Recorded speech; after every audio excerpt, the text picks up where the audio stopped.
This is the Radiolink AT10ii. First one I've ever owned, so I need to fit a throttle return spring. So let's start and do that.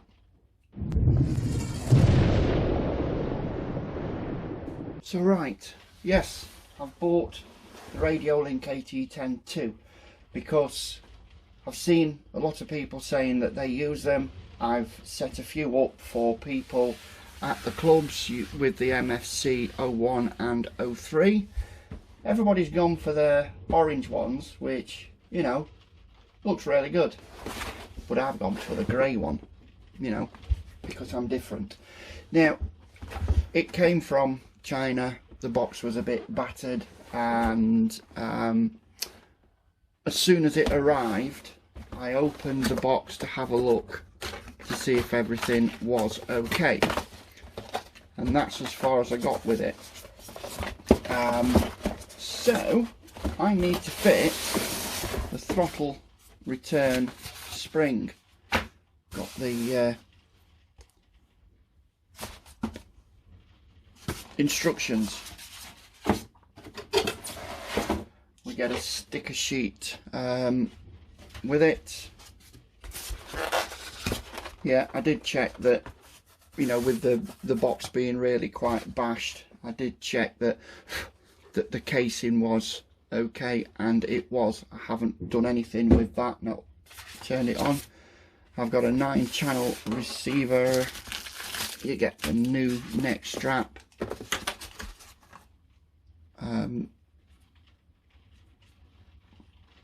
Servo receiver cable.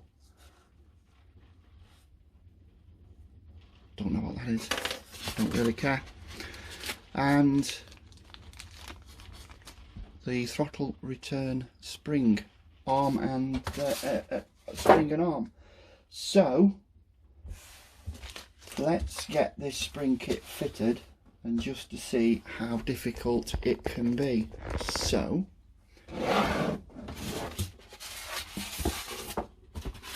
use the lid to protect the switches.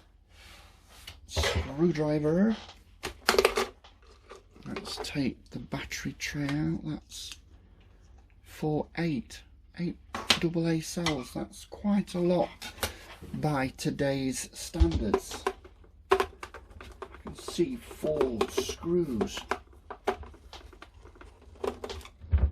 Never had one of these apart. Like I said, I have set a few up for people at the clubs I go to.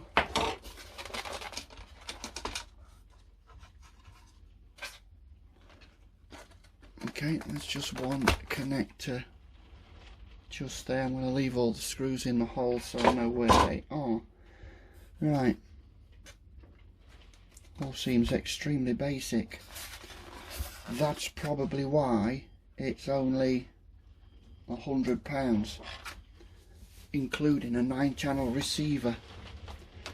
So I'm going to remove the friction stop because we don't need that when we are self-centering the throttle stick, or the left stick.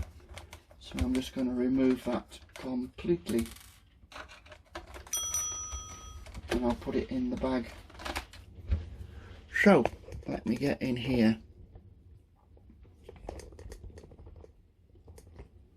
So all I've done is removed these 4 screws holding the friction strap down, because this is the throttle stick.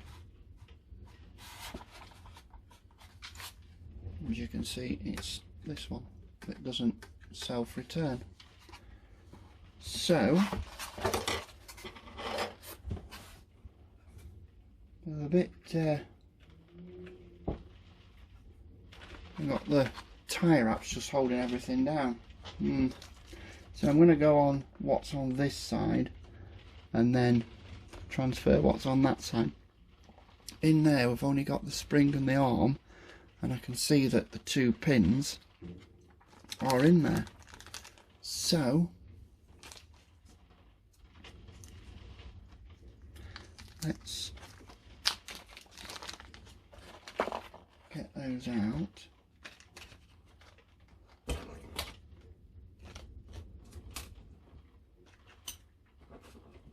And stick them back in. This is not being edited, it's just one take. So, do I just hook that in like it is on this side?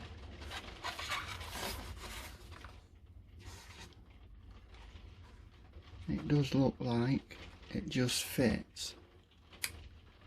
There's a pin just there, and the pins are here and here for the lever to sit on. So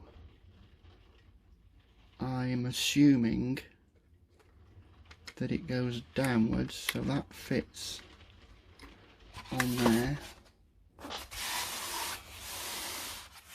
I'll move that before I lose it. Move it or lose it.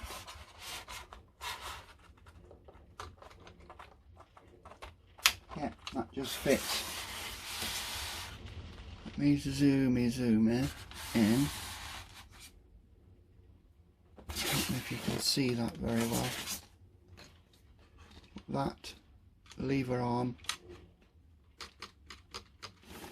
is on there. So now all I need to do is get this spring hooked onto that down there. Now, can I shine a little bit of light in there? Yes, I can.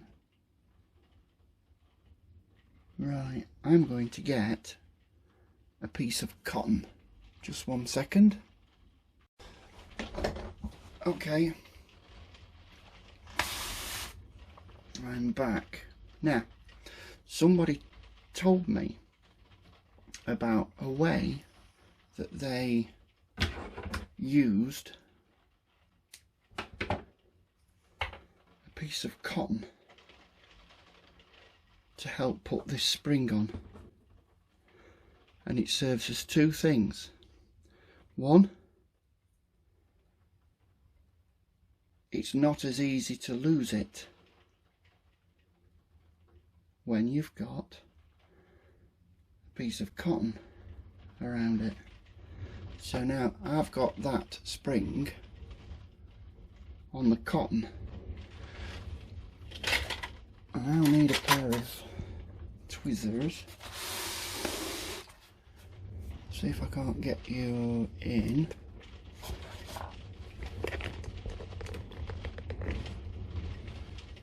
So, let me get... Sorry about the wiggling around, but I'm just trying to get you in so you can see. So, I'm going to hold the piece with the cotton and then hook it around the bottom. If I can do this left-handed, I should be able to, because I'm okay working with either hand.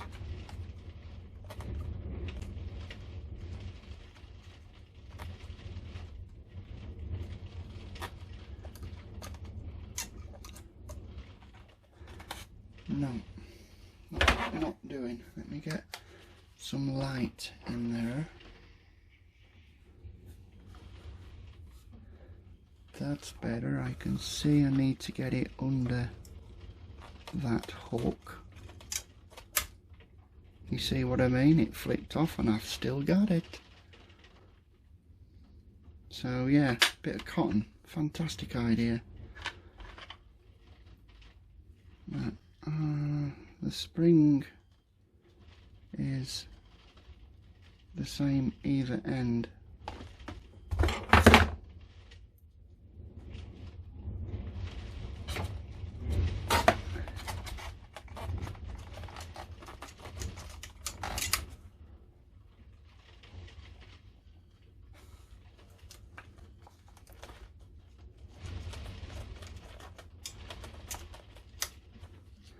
that's difficult to get on. Just give me a sec. Right, I think I've got that on. So I'll let go of it with my tweezers and then have a look, and yes, it is tucked under that hook. So get rid of the light, bring the arm back down, and then I can use the cotton to pull it up and just hook it on. As simple as that. That cotton idea is brilliant. That is absolutely genius.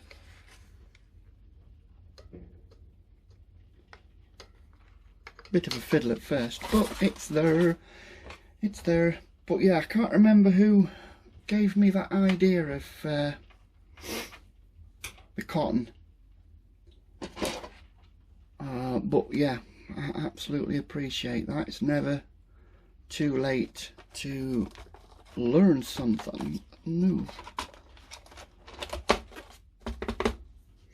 That's back on, and remember, when tightening screws up, remember what I've said in the past.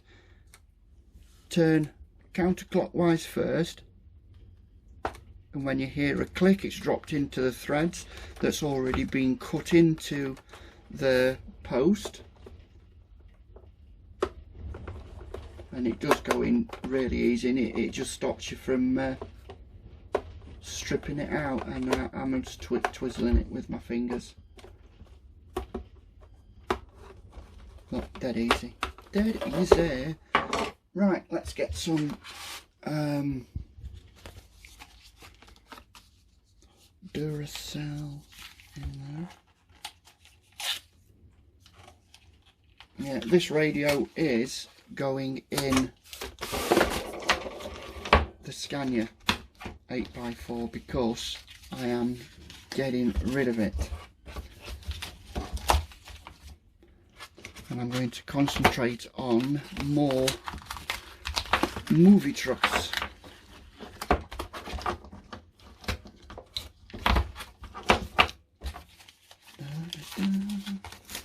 Yeah, got 2 movie trucks on the cards, one that I've been meaning to do for a long time.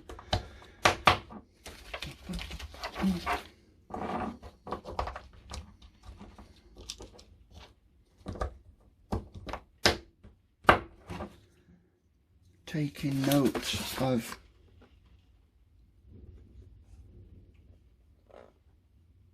that says in there positive, negative.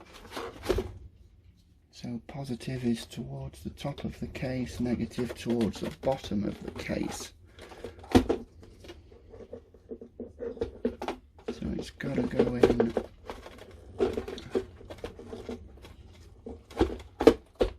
that way, or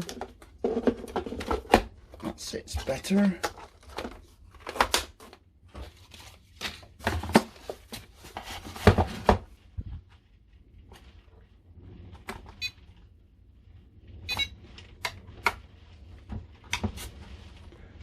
And there should be a display just there, throttle stick. That's mixed because it's on Hilo. So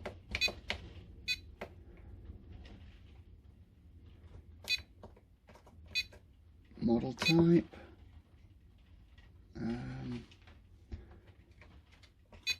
helicopter, multi-rotor, car type, boat type, aerobatic. Yeah, we'll go for car type because we're using it for a truck.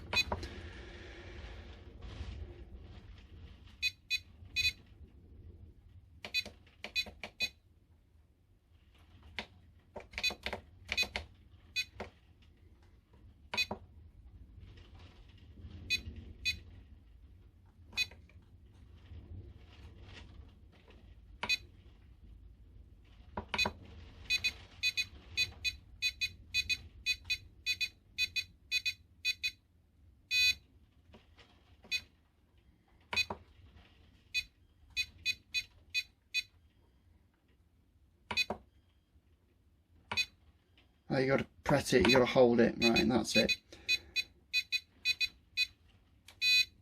Right, so it's going into car type. So if we then go into the display, we can see that the channels are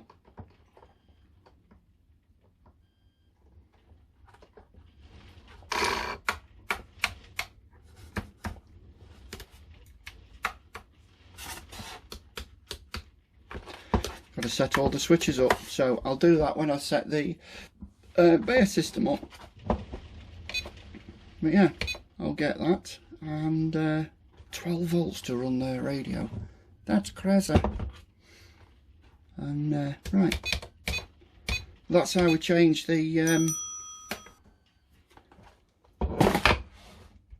left stick for self-centering. Brilliant. Them sticks are very short, so we can lengthen those up a little bit.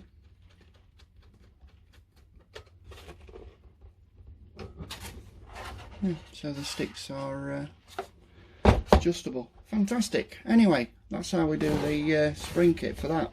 Great stuff. That's going in Scania. I've already said that. I will see you in the new year.